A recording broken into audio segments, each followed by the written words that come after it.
welcome to Type Magazine. Tonight we are having Fredrik Andersson here from the band Stratus. Fredrik Andersson is the lead singer and lead guitarist of the rock band Stratus. So please welcome Fredrik Andersson!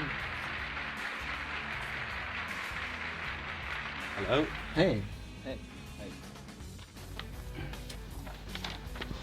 So, Fredrik, you're the lead guitarist and the lead singer in a rock band. How does that feel? That feels quite good, actually. You've been playing now together for a little over a year? A little over a year. We started around the New Year's bordering to 2013, so... Can you tell us a little about how you met? We met, actually, me and the bass player Georg already knew each other and knew that we had something going on between us. Not that kind of stuff. Musically, we definitely had some common ground. Then around the tail end of 2012, we got this guy called Robert. Very good. We really hit it off immediately when we had our first rehearsal. So tell us about the music that you play. I wouldn't call it progressive rock per se, though. I believe that we're first and foremost a heavy rock band, inspired by bands, classic rock, heavy rock bands like Sabbath and Led Zeppelin and Deep Purple, Uriah Heep and Cream and Hendrix as well. You also have Beatles influences. Definitely, Beatles are probably the main influence on me personally, because that was the first musical love for me and still is. So they're kind of the foundation in everything I do. You're not the only one in this band, are you? No. Finally, I've gotten a band together which does not only contain me and myself. Can you tell us a little about the other band members? I can, and I will. There are, as I mentioned, Georg on bass guitar, and is actually trying out some backing vocals as well, at least on the when we play live. And then we got Robert on drums and various percussion, and they do a very great job. Georg has been active in other bands as well, been playing bass among other bands in Cucumber Garden and Slow Explosion. Both are inactive at the moment, though he's devoted himself entirely to Stratus, as have I. Didn't you also have a short break in Cucumber Garden? I did. I was a drummer. We have the pleasure to have a short clip from one of your rock concerts. Yeah, you do. Yeah. So let's watch that. Yeah.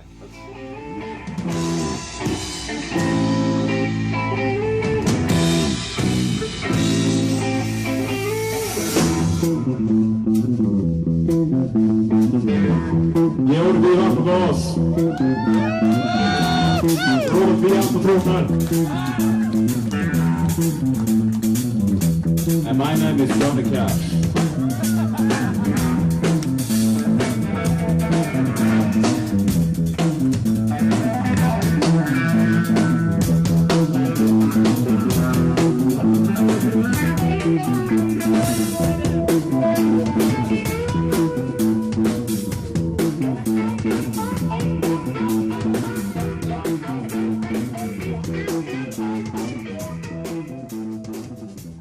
That was great, Fredrik. What song was that? Yeah, that was a song called Commuter Blast, which is featured on our new album, actually. You just released your first album, and it's called Stratology. Yeah, we just did. Can you please tell us a little about the album? Yeah, the album is a debut album, obviously. It's mixed and recorded by our very dear friend Kent Cederström, guitarist in another band called Machine, which you, by the way, should also check out. He did a very great job producing it. I have to say it's probably the one piece of musical artifact that I actually sort of gotten out with the aid of others that has actually turned out so good that I definitely can stand behind it. It's available for free on Spotify. Yeah, for free. You all pay one way or another, but yeah, it's available.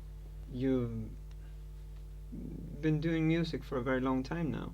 Yeah, quite a long time. I'd say about at least half of my life. I started playing playing the guitar when I believe I was 14, something like that, and almost immediately started to try my hands on songwriting, which it took a long while, if I gotta be honest. But you gotta start somewhere, and I believe that has over the years finally paid off. Describe the feeling you get when you are on stage. I wouldn't say that I'm uncomfortable on stage, or else I wouldn't do it. I love playing my music and I love exposing it to people, but it's just that I tend to be more focused on the actual playing and performance rather than the fact that we're standing on stage in front of a lot of people. Do you feel like a rock star? You have quite the No. rock star look. People tend to notice that, but this is quite casual for me as well. But no, I wouldn't say that I feel like a rock star, and if I do, then I have to say I don't know what a rock star feels like. Being a rock star feels like. Is it hard to play in the unsigned scene? Well, for one thing, it's of course it's hard not to have someone work for you in that area. We're musicians first and foremost, so that's what we're good at. We're not that well fitted to actually handle the administration around the band, but we do the best we can. But it would be so much easier to have someone to do that for you. Although on the other hand, you do, I believe at least, have a certain amount of freedom, which might get lost when you're under the thumb of a record company telling you what they expect you to do and some stuff like that. I definitely think that there might be potential restraints regarding the creativity of the music itself. How was the process of recording the album? Of course, there are always conflicts when you try to sort of direct several different wills in the same direction. It will never sound as it does in your head the first time when you write it, or something like that. But on the other hand, people tend to like our songs, so we'll just have to trust that we're actually doing a good job. Are So, you yeah. pleased with the band's music that you made far? I am, or else I would quit. I'd admit I'm very pleased to be in a band that actually works and stand on its own legs, and by that I don't just mean standing on my songwriting, but it actually works as a unit.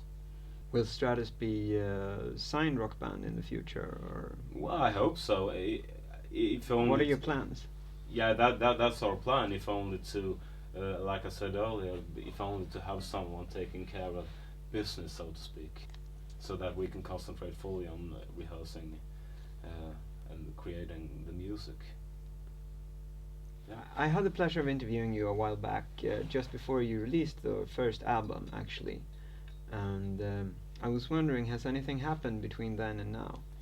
Well, the album has been completed and released, obviously, and like I said before, we have devoted quite a lot of time, effective rehearsal time, on rehearsing new material.